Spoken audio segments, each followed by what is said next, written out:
Herbert Spencer was an English philosopher, biologist, anthropologist, sociologist, and prominent classical liberal political theorist of the Victorian era. Spencer developed an all-embracing conception of evolution as the progressive development of the physical world, biological organisms, the human mind, and human culture and societies. He was an enthusiastic exponent of evolution, and even wrote about evolution before Darwin did. As a polymath, he contributed to a wide range of subjects, including ethics, religion, anthropology, economics, political theory, philosophy, literature, biology, sociology, and psychology. During his lifetime he achieved tremendous authority, mainly in English-speaking academia. The only other English philosopher to have achieved anything like such widespread popularity was Bertrand Russell,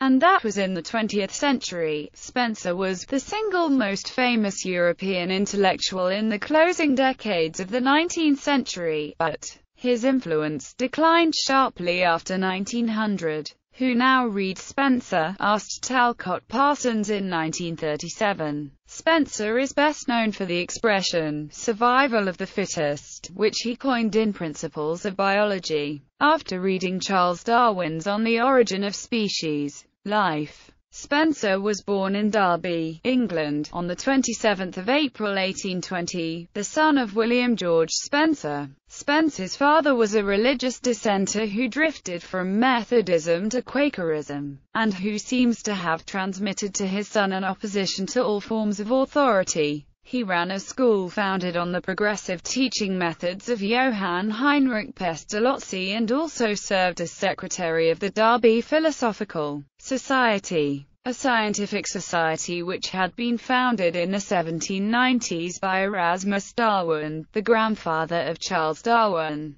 Spencer was educated in empirical science by his father, while the members of the Derby Philosophical Society introduced him to pre-Darwinian concepts of biological evolution, particularly those of Erasmus Darwin and Jean-Baptiste Lamarck. His uncle, the Reverend Thomas Spencer, vicar of Hinton Charterhouse near Bath, completed Spencer's limited formal education by teaching him some mathematics and physics, and enough Latin to enable him to translate some easy texts. Thomas Spencer also imprinted on his nephew his own firm free trade and anti-statist political views. Otherwise, Spencer was an autodidact who acquired most of his knowledge from narrowly focused readings and conversations with his friends and acquaintances. As both an adolescent and a young man, Spencer found it difficult to settle to any intellectual or professional discipline. He worked as a civil engineer during the railway boom of the late 1830s, while also devoting much of his time to writing for provincial journals that were nonconformist in their religion and radical in their politics. From 1848 to 1853 he served as sub-editor on the free trade journal The Economist, during which time he published his first book, Social Statics, which predicted that humanity would eventually become completely adapted to the requirements of living in society with the consequential withering away of the state.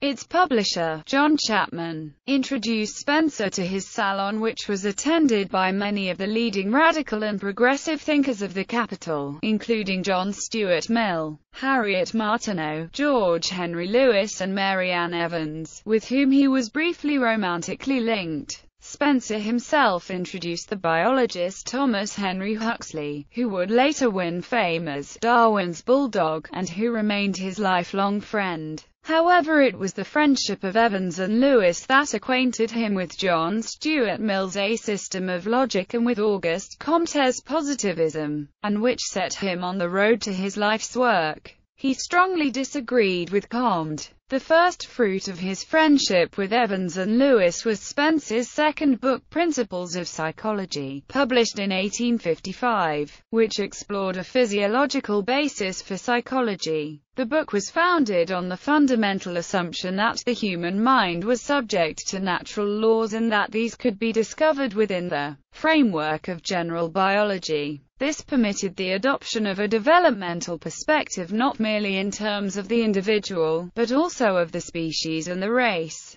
Through this paradigm, Spencer aimed to reconcile the associationist psychology of Mill's logic, the notion that human mind was constructed from atomic sensations held together by the laws of the association of ideas, with the apparently more scientific theory of phrenology, which located specific mental functions in specific parts of the brain. Spencer argued that both these theories were partial accounts of the truth. Repeated associations of ideas were embodied in the formation of specific strands of brain tissue, and these could be passed from one generation to the next by means of the Lamarckian mechanism of use inheritance. The psychology, he believed, would do for the human mind what Isaac Newton had done for matter. However, the book was not initially successful, and the last of the 251 copies of its first edition was not sold until June 1861. Spencer's interest in psychology derived from a more fundamental concern, which was to establish the universality of natural law. In common with others of his generation, including the members of Chapman's Salon, he was possessed with the idea of demonstrating that it was possible to show that everything in the universe, including human culture, language, and morality, could be explained by laws of universal validity. This was in contrast to the views of many theologians of the time who insisted that some parts of creation, in particular the human soul, were beyond the realm of scientific investigation. Comte's Système de philosophie positive had been written with the ambition of demonstrating the universality of natural law, and Spencer was to follow Comte in the scale of his ambition. However, Spencer differed from Comte in believing it was possible to discover a single law of universal application which he identified with progressive development and was to call the principle of evolution. In 1858, Spencer produced an outline of what was to become the system of synthetic philosophy. This immense undertaking, which has few parallels in the English language, aimed to demonstrate that the principle of evolution applied in biology, psychology, sociology and morality.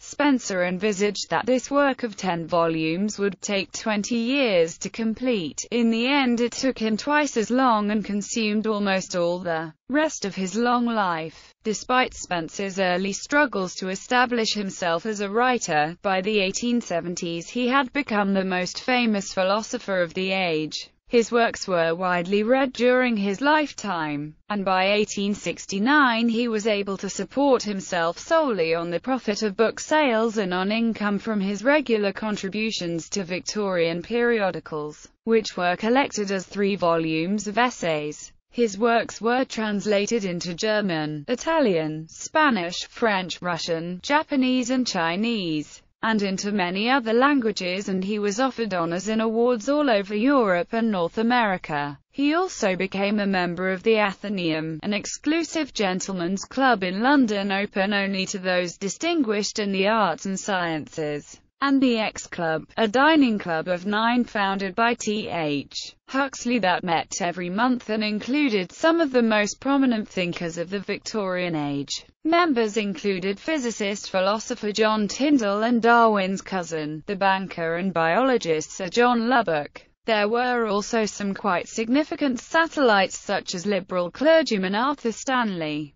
the Dean of Westminster, and guests such as Charles Darwin and Hermann von Helmholtz were entertained from time to time. Through such associations, Spencer had a strong presence in the heart of the scientific community and was able to secure an influential audience for his views. Despite his growing wealth and fame, he never owned a house of his own. The last decades of Spencer's life were characterized by growing disillusionment and loneliness. He never married, and after 1855 was a perpetual hypochondriac who complained endlessly of pains and maladies that no physician could diagnose. By the 1890s his readership had begun to desert him while many of his closest friends died, and he had come to doubt the confident faith in progress that he had made the centerpiece of his philosophical system. His later years were also ones in which his political views became increasingly conservative,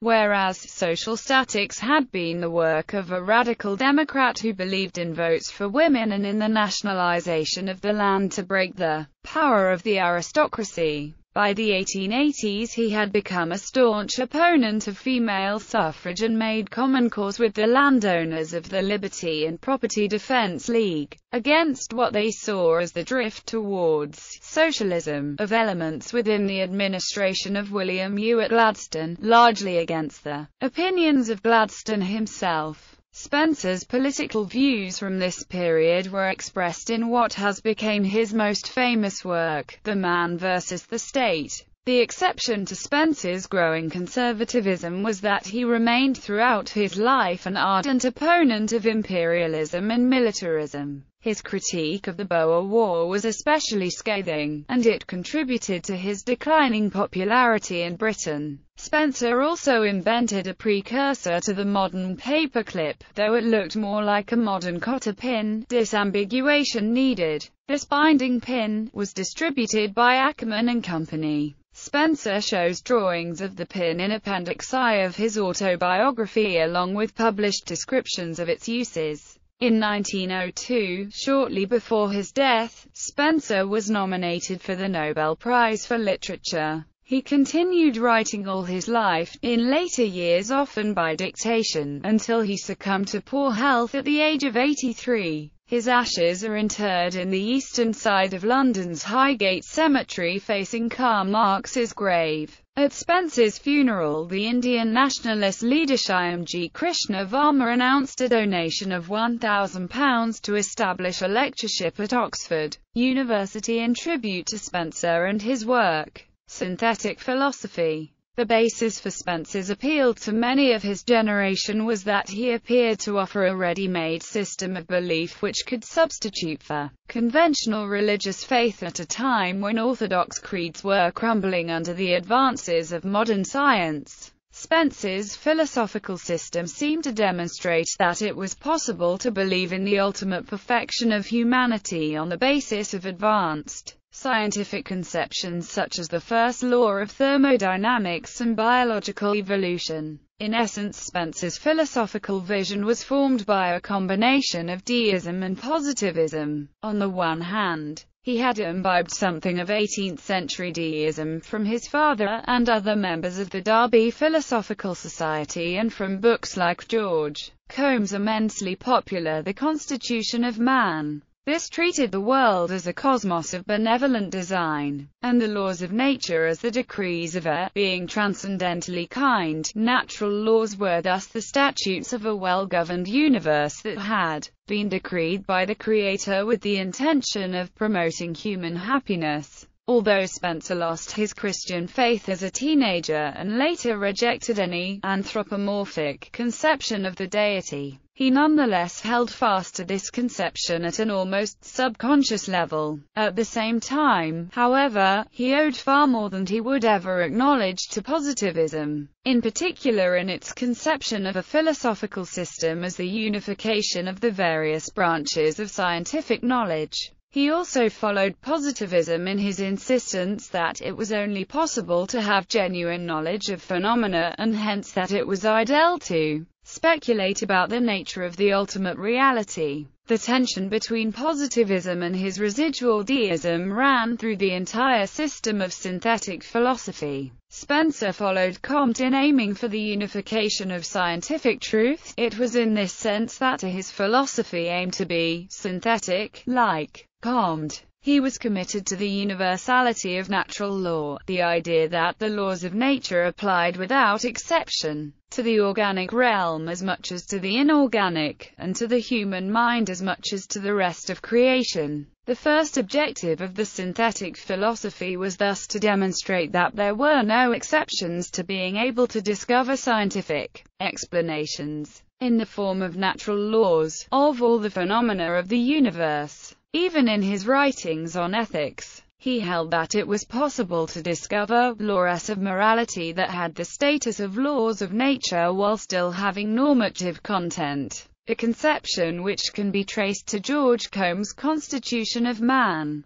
The second objective of the synthetic philosophy was to show that these same laws led inexorably to progress. In contrast to Comte, who stressed only the unity of scientific method, Spencer sought the unification of scientific knowledge in the form of the reduction of all natural laws to one fundamental law, the law of evolution. In this respect, he followed the model laid down by the Edinburgh publisher Robert Chambers in his anonymous Vestiges of the Natural History of Creation. Although often dismissed as a lightweight forerunner of Charles Darwin's The Origin of Species, Chambers' book was in reality a program for the unification of science, which aimed to show that Laplace's nebula hypothesis for the origin of the solar system and Lamarck's theory of species transformation were both instances of one magnificent generalization of progressive development. Chambers was associated with Chapman's salon, and his work served as the unacknowledged template for the synthetic philosophy. Evolution. Spencer first articulated his evolutionary perspective in his essay, Progress, Its Law and Cause, published in Chapman's Westminster Review in 1857, and which later formed the basis of the first principles of a new system of philosophy. In it he expounded a theory of evolution which combined insights from Samuel Taylor Coleridge's essay, The Theory of Life, itself derivative from Friedrich von Schelling's Philosophy, with a generalization of von Baer's law of embryological development. Spencer posited that all structures in the universe develop from a simple, undifferentiated homogeneity to a complex, differentiated heterogeneity, while being accompanied by a process of greater integration of the differentiated parts. This evolutionary process could be found at work, Spencer believed, throughout the cosmos. It was a universal law that was applying to the stars and the galaxies as much as to biological organisms, and to human social organization as much as to the human mind. It differed from other scientific laws only by its greater generality, and the laws of the special sciences could be shown to be illustrations of this principle. However, as Bertrand Russell stated in a letter to Beatrice Webb in 1923, this formulation has problems. I don't know whether Spencer was ever made to realize the implications of the second law of thermodynamics. If so, he may well be upset. The law says that everything tends to uniformity and a dead level, diminishing heterogeneity. As an objection to evolution, this case is still regularly made by anti-evolutionists but does not apply to Darwinian approaches. It is applicable to matter and energy, not complex social systems. Spencer's attempt to explain the evolution of complexity was radically different from that to be found in Darwin's Origin of Species, which was published 2 years later. Spencer is often, quite erroneously, believed to have merely appropriated and generalized Darwin's work on natural selection. But although after reading Darwin's work he coined the phrase, survival of the fittest, as his own term for Darwin's concept, and is often misrepresented as a thinker who merely applied the Darwinian theory to society, he only grudgingly incorporated natural selection into his pre-existing overall system. The primary mechanism of species transformation that he recognized was Lamarckian use inheritance, which posited that organs are developed or diminished by use or disuse, and that the resulting changes may be transmitted to future generations. Spencer believed that this evolutionary mechanism was also necessary to explain higher evolution, especially the social development of humanity. Moreover, in contrast to Darwin, he held that evolution had a direction and an end point, the attainment of a final state of equilibrium. He tried to apply the theory of biological evolution to sociology. He proposed that society was the product of change from lower to higher forms, just as in the theory of biological evolution, the lowest forms of life are said to be evolving into higher forms. Spencer claimed that man's mind had evolved in the same way from the simple automatic responses of lower animals to the process of reasoning in the thinking man. Spencer believed in two kinds of knowledge. knowledge gained by the individual and knowledge gained by the race. Intuition, or knowledge learned unconsciously, was the inherited experience of the race. Spencer, in his book Principles of Biology, proposed a pangenesis theory that involved physiological units. These hypothetical hereditary units were similar to Darwin's gemmules.